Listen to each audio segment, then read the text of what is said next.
जय गुरु जी संगत जी। संगत जी, गुरु जी के डिवाइन कॉल सत्संग प्लेटफॉर्म में आप सभी गुरु परिवार का हार्दिक स्वागत है। शुक्राना गुरु जी महाराज का कि उन्होंने मुझे ये सेवा दी कि मैं आप सभी गुरु परिवार के समीप आके गुरु जी के कल्याण महिमा अनुभव का वर्णन कर पा रही हूँ। अनंतम शुक्राना मेरे गुरु जी महाराज का। संगत जी, आज का जो सत्संग मैं आपके साथ शेयर कर रही हूँ वो श्रुति आंटी का सत्संग है। ये बहुत प्यारा और ब्लेसिंगफुल सत्संग है, तो मेरी विनती है आप सभी गुरु परिवार से कि सत्संग को आप अंत तक सुने, ध्यान से सुने, पूरा सुने, क्योंकि सत्संग का मतलब होता है सत्य का संग। और सत्संग की प्राप्ति जब ही होती है जब गुरु कृपा होती है। तो हम सभी बड़े भाग्यशाली हैं कि हम पे गुरु कृपा हुई और हमें सत्संग सुनने का और शेयर करने का सौभाग्य प्राप्त हुआ। तो प्लीज़ साथ संगत जी बिना स्किप किए सत्संग को बड़ी श्रद्धा भाव से अंत तक सुनिएगा और गुरु जी का शुक्राना कीजिएगा कि घर बैठे हुए गुरु जी महाराज की कृपा आप पे हुई और सत्संग सुनने का आप सभी को सौभाग्य प्राप्त हुआ। संगत जी कहते हैं ना कि बच्चे भगवान का रूप होते हैं, लेकिन अगर बच्चे बीमार हो जाएं और उनको कुछ हो जाए तो संगत जी एक माँ की आत्मा पूरी तरीके से फट कर बाहर आ जाती है। रितु आंटी का सत्संग उनके बच्चे से रिलेटिव है, तो आप इसे ज़रूर सुनिएगा और शायद इस सत्संग के माध्यम से आपके सवालों के जवाब भी आपको मिले, तो बिना स्किप किए सुनिएगा। इसके अलावा अगर आप भी अपने सत्संग अनुभव शेयर करना चाहते हैं तो हिंदी में साफ राइटिंग में आप अपना सत्संग लिखकर हमारी जीमेल आईडी पर सेंड कर सकते हैं, ताकि आपके द्वारा सुनाए गए सत्संग से जो भी गुरुजी महाराज की नई जुड़ने वाली संगत होगी उन्हें गुरुजी के कल्याण महिमा अनुभव के बारे में ज़्यादा से ज़्यादा पता चलेगा। सत्संग आपको पसंद आए तो आप इसको लाइक कीजिए, चैनल को सब्सक्राइब कीजिए, वीडियो को ज़्यादा से ज़्यादा संगत में शेयर ज़रूर कर दीजिएगा और बेल आइकन दबाना बिल्कुल भी नहीं भूलिएगा। जब भी कोई लेटेस्ट सत्संग आएगा उसका नोटिफिकेशन आपके पास आएगा। तो चलिए संगत जी, चलते हैं गुरु जी महाराज के सत्संग की ओर। सत्संग शुरू करने से पहले करते हैं गुरु जी का मंत्र जाप। ओम नमः शिवाय, शिव जी सदा सहाय। ओम नमः शिवाय, गुरु जी सदा सहाय। जय गुरु जी संगत जी। संगत जी, सबसे पहले गुरु जी महाराज के चरणों में कोटि कोटि नमन। सारी संगत जी को जय गुरु जी। आज मैं अपना शुक्राना सत्संग शेयर कर रही हूँ। गुरु जी की कृपा, गुरु जी की मेहर से मैंने कभी भी नहीं सोचा था कि मैं एक शुक्राना सत्संग आप सभी के साथ शेयर कर पाऊँगी। आज मैं अपने आप को बहुत ब्लेसिंगफुल संगत मानती हूँ कि आज मालिक की अनंत कृपा, अनंत ब्लेसिंग से मैं ये शुक्राना सत्संग शेयर कर पा रही हूँ। बहुत बहुत शुक्राना गुरु जी। अपने सत्संग की शुरुआत में गुरु जी के मंत्र जाप से करूँगी। ओम नमः शिवाय, शिव जी सदा सहाय। ओम नमः शिवाय, गुरु जी सदा सहाय। साथ संगत जी, मैं गुरु जी से 2023 में जुड़ी हूँ और मैं मालिक का बहुत बहुत शुक्राना करती हूँ कि उनकी कृपा मुझ पे हुई, मेरे बच्चे पे हुई। संगत जी, 2016 में मुझे बेटा हुआ था और उस टाइम एक तरफ खुशियाँ थी और एक तरफ दुख का समय था। संगत जी देखिए, माँ बाप बनने की खुशी तो हर इंसान को होती है और उसी प्रकार माँ बाप बनने की खुशी मुझे, मेरी फैमिली में सबको थी। बट एक तरफ दुख भी बहुत ज़्यादा था। दुख इसलिए था संगत जी कि मेरे नवजात शिशु को ही संगत जी उसके दिल में छेद था। वो सांसें ठीक से नहीं ले पा रहा था और डॉक्टर्स ने उस समय हमें यही कहा कि ये छेद अभी छोटा है, धीरे धीरे ये बढ़ता ही चला जाएगा।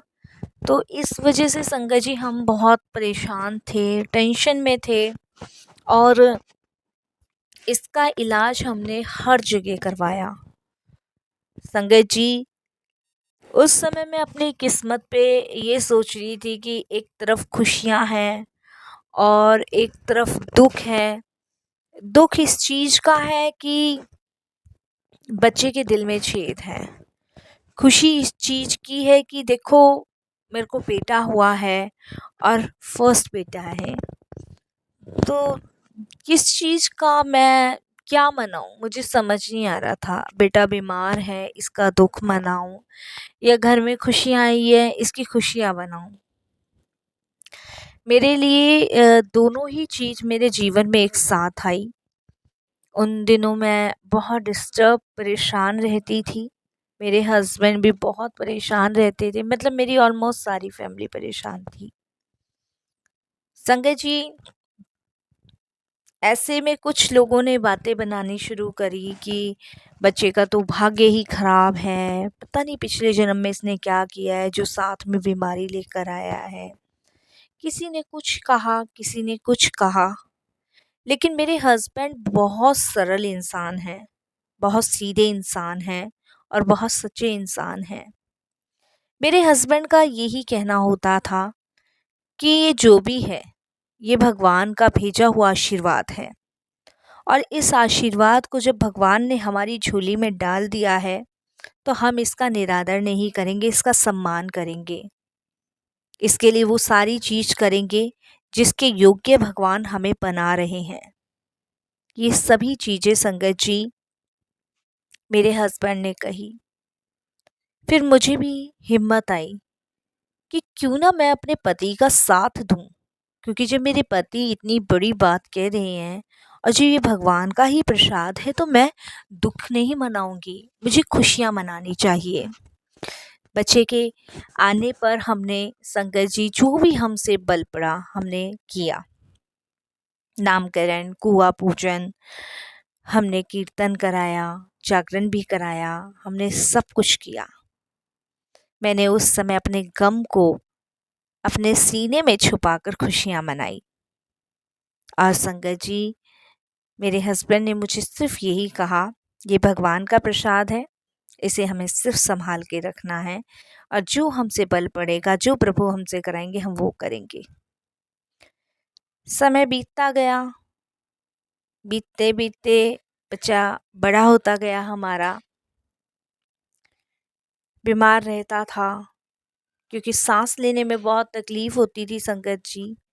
समय के साथ साथ संगत जी उसका छेद भी बड़ा होता जा रहा था। मैं, मेरे हस्बैंड ने कभी हार नहीं मानी। हम हर जगह उसका ट्रीटमेंट कराने लगे, आयुर्वेदिक, होम्योपैथिक, सब कुछ हमने करवाया। मंदिरों में, गुरुद्वारों में, यहाँ तक कि हम मस्जिदों में भी गए अपने बेटे के लिए दुआ करने। हमने पंडितों से, मौलवियों से, क्रिश्चियन से, हर चीज़ से अपने बच्चे के लिए दुआ करवाई कि हमारा बच्चा ठीक हो जाए। मैंने कहा ना संगत जी, जो हमसे बल पड़े हमने वो किया। बट भगवान शायद हमें ये प्रसाद देख के हमारी परीक्षा भी लेना चाहता था, इसीलिए उन्होंने हमारी खूब परीक्षा ली, खूब परीक्षा ली। भरी बारिश में संगत जी हम अपने बेटे को हॉस्पिटल लेके जाते थे। उन दिनों बच्चे को कभी भी पेन होना शुरू हो जाता था, सांस लेने में प्रॉब्लम होती थी, तो उस समय हमें हॉस्पिटल भागना पड़ता था। बारिश आ रही थी, आंधी आ रही थी, मेरे हस्बैंड रुकते ही नहीं थे, बस लेके जाना है तो जाना है। धीरे धीरे और समय बढ़ा। लॉकडाउन के टाइम बहुत सारी परेशानियों का सामना करना पड़ा और एक जैसे फूल को आप संभाल के रखते हो ना, इसी तरीके से हमने अपने बच्चे को संभाल के रखा संगत जी, कि इसको लॉकडाउन में कोई प्रॉब्लम ना हो, क्योंकि उस समय संगत जी कोविड बहुत जगह फैला हुआ था और उसमें सांस लेने में ही प्रॉब्लम थी। तो हमने अपने बच्चे को बहुत मतलब संभाल के सुरक्षित उसमें रखा संगत जी।